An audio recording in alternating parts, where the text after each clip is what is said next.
Place on the planet at the moment is happening in Switzerland, in Davos, and there we'll find Francis Herd, who's our business correspondent today, and she's telling us what's been going on. Let's catch up with her now and find out what's been happening today. Francis, thanks for joining us. It's been a busy day, I guess, day two of this Davos round of WEF.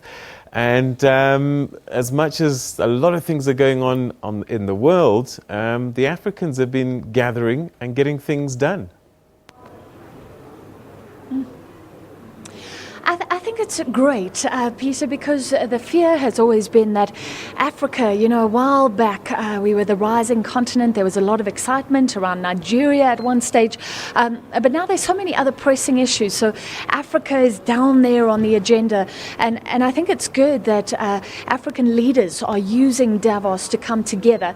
So an exciting initiative announced today. The head of the African Development Bank, Mr. Adesina, announcing a new deal on energy, and he was flanked by Kofi Annan, another great development because we all know him from the UN. He's championing an African cause now. This new deal on energy designed to lift Africa out of the dark. And as you know, the theme of this meeting, this World Economic Forum, it's the fourth industrial revolution, which is all about technology. What the African Bank president was saying is, how can we enjoy the developments of technology and innovation when more than half of the worldwide population that does not have power resides in Africa? So this new deal, he said that the presidents of Rwanda, Ethiopia, the Ivory Coast, all here have all agreed to it. He didn't mention South Africa or Nigeria. The Nigerian president has been on some of the agendas, but I haven't seen him.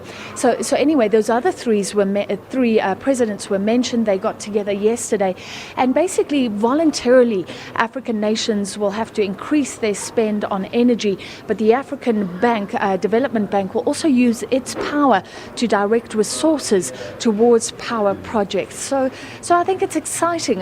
We'll see if it yields dividends, but some big names.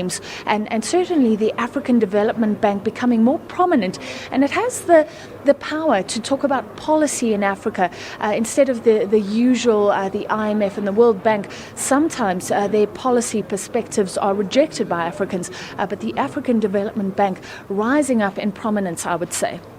All right, so let's keep on with the African theme. There was meant to be a panel, in fact it took place with African heads of state, and a talking point is that our own president was unable to make it.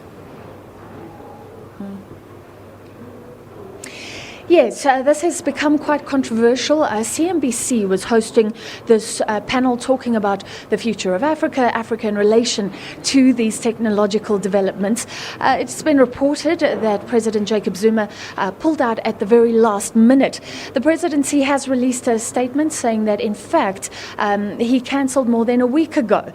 So a lot of, in that statement, the journalist who started these reports was named.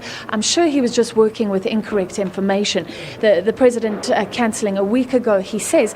I do think, however, Peter, that there's a missed opportunity here.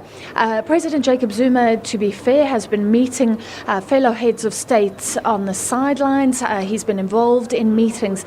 But these main forums held in the Congress Center are obviously watched. They're more accessible to most of the delegates here.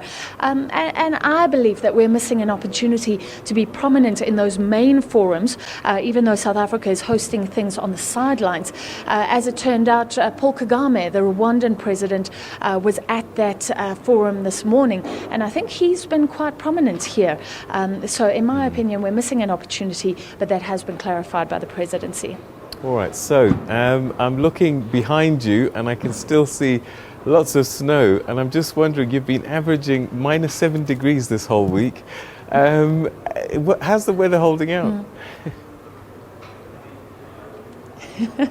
So we're still at those temperatures, Peter, but this morning it was glorious. You know, when it's freezing cold, well, we're below freezing, but the sun was shining on the tops of the Swiss Alps, all the mountains this morning. What has resulted, however, is these blobs of snow you can see on the trees behind me have started falling off.